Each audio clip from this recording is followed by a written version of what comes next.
when young black police captain James Rivers was detained by his own colleagues and accused of aggression. It sparked a system-wide crisis. The scene, captured on phone screens, became a symbol of pain and hope, foreshadowing protests and the collapse of trust. In the small American town of James Rivers, nestled among rolling hills and fields, there was an atmosphere of old customs and unspoken rules. It was a place where everyone knew one another, and porch conversations and gatherings in the town square were reminiscent of times when the town thrived on traditions and mutual trust.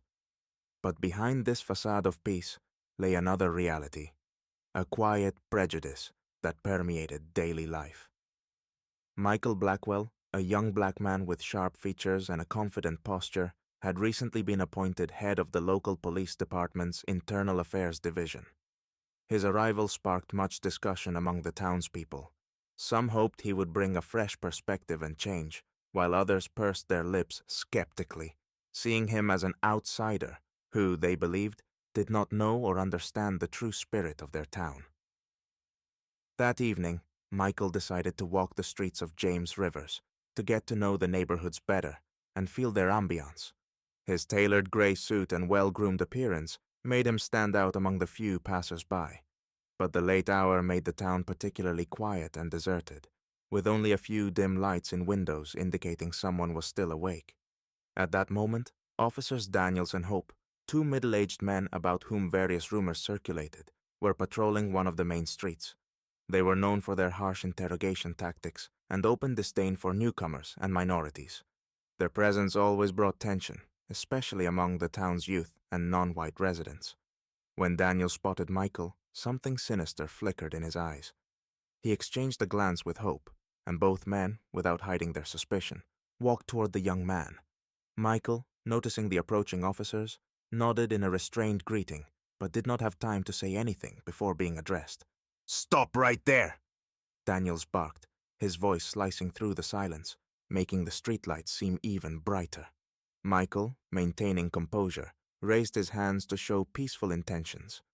"Good evening, officers. How can I help you?" he asked in an even tone, trying not to reveal the tension building inside him. "What are you doing here at this hour?" Hope interjected, stepping closer and casting a quick glance at Michael's pockets, as if expecting to find something suspicious. "Just taking a walk," Michael replied calmly. "I'm Michael Blackwell, the new head of Internal Affairs. Decided to walk around and get to know the town better." This statement did not impress the officers. Daniels, narrowing his eyes, stepped forward and said sarcastically, "Oh, is that so? Head of Internal Affairs, you say? Got any ID?" Michael felt a wave of irritation rise within him, but knew that any outburst would only make things worse. He slowly reached for his jacket's inner pocket to retrieve his badge, but Hope's sharp command made him freeze. "Hands up! Don't move!" The air around felt electric, and Michael realized that his walk had just turned into a test of endurance. The officers closed in on Michael, and the tension became almost tangible. Michael felt every muscle tense, but strove to remain calm. Daniel's face was a mix of disdain and suspicion. His eyes narrowed as if trying to peer into Michael's soul. "So you claim you work for the police?" Daniels crossed his arms over his chest, his voice dripping with mockery. "Funny, I haven't seen you here before." Keeping his voice steady, Michael responded, "I understand your skepticism, officers. My position is new, and I just arrived in town. I'm the head of Internal Affairs. Here's my badge. Allow me to show it." He reached slowly toward his inner pocket, but the movement prompted an immediate reaction. Hope stepped forward, his hand on the holster of his gun. "I said don't move!" he shouted so sharply that a few bystanders flinched. Michael froze, hands raised in submission, but his calm was starting to crack. He glanced at the growing crowd, noticing some pulling out their phones, ready to record. "Officers, please, let's resolve this peacefully. This is a misunderstanding," Michael attempted, his voice low but firm. Daniel stepped closer until their faces were almost at arm's length. "Shut up! Think you can just come here and tell us what to do? We're not playing your games." Unable to hold back, Hope grabbed Michael's arm abruptly and yanked him down. Michael didn't have time to react before he was on the cold asphalt. Rough hands pinned him down, and the sensation of the hard surface against his face was humiliating. His head spun from the sudden impact, and his arms behind his back immediately went numb from the forceful hold. The crowd buzzed. Spectators, drawn by the commotion, started recording. Faces in the crowd showed shock and confusion. Whispered exchanges grew louder, filled with indignation. "Hey, what are you doing? He hasn't done anything wrong!" shouted a voice. But the officers, consumed by their authority and aggression, paid no attention. Michael, feeling sharp pain in his wrists, fought to stay composed, knowing any word could worsen the situation. "He's the head of police!" someone from the crowd shouted, and a moment of doubt flickered across Daniel's face. But it was too late. Phones had already captured the moment that would soon become the town's biggest scandal. When the conflict reached its peak, the sound of sirens cut through the air. Moments later, a black and white patrol car with flashing lights pulled up. The door swung open, and out stepped Captain Harrison, a tall man with graying temples and a weary but resolute gaze. Known for his fairness and firm principles, his presence immediately commanded attention. Daniels and Hope froze, their faces turning pale as they recognized the captain. The hands gripping Michael's wrists loosened, allowing him to slowly stand, shaking off the dust and feeling the throbbing pain begin to subside. "What's going on here?"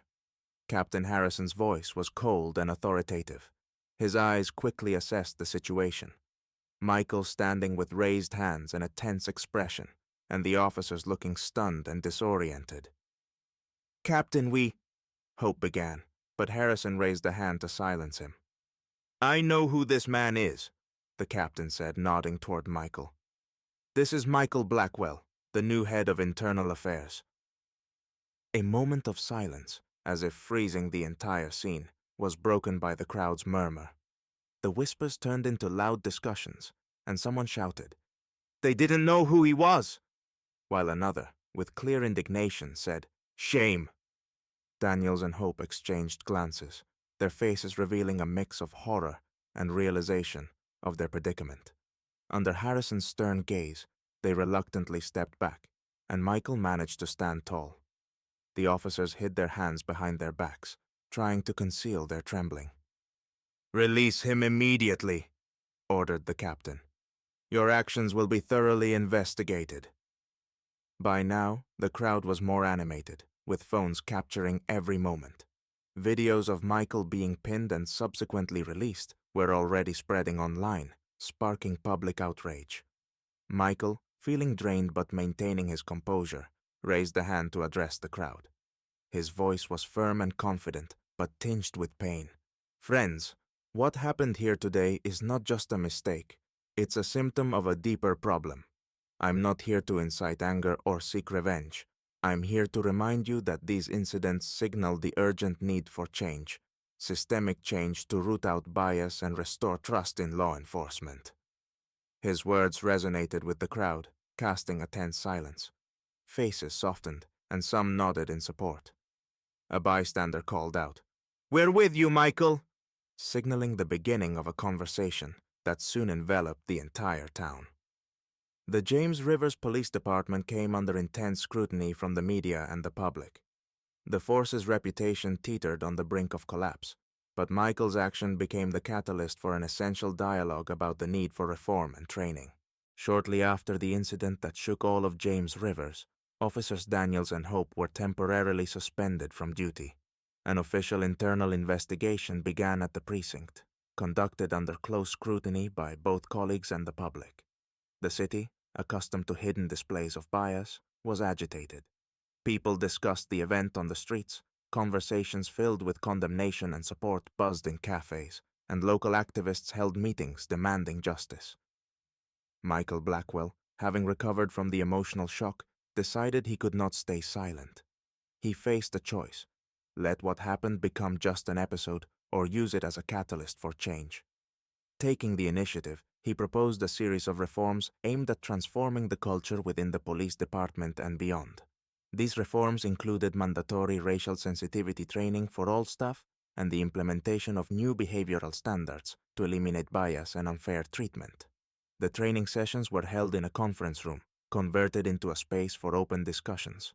Michael himself participated in these sessions, sharing his experiences and what it feels like to be at the center of injustice. His words resonated deeply with the audience, prompting officers to reflect on their actions and perspectives. I stood in the place of someone many see as a suspect, simply because of the color of my skin, Michael said to the assembled officers. This isn't just my experience. It's the reality for many people across the country. We must be better. We can be better. Many officers, initially skeptical of the training, gradually began to reconsider. Some sat with their heads lowered in contemplation, while others discreetly wiped their eyes. It was the beginning of change, difficult and time-consuming, but essential. The incident sparked responses beyond the city. Soon, reporters from major news outlets began arriving in James Rivers. Discussions on television and social media brought renewed attention to issues of racism and bias in law enforcement nationwide. Michael's actions became a symbol, demonstrating that even after humiliation, one can rise and use the experience as inspiration for transformation. For Michael himself, the event marked a turning point. He realized that the pain he endured should not be in vain. Rather than clinging to resentment, he chose the path of a leader willing to fight for justice. His actions inspired others. Young activists, school teachers, and local residents started to come together, organizing forums and supporting initiatives aimed at improving relations between the police and the community. Michael knew the road would not be easy, that many obstacles and trials lay ahead, but he gained confidence and understanding that he could be the one to make a difference, turning his personal experience into a driving force for change that would last long after him.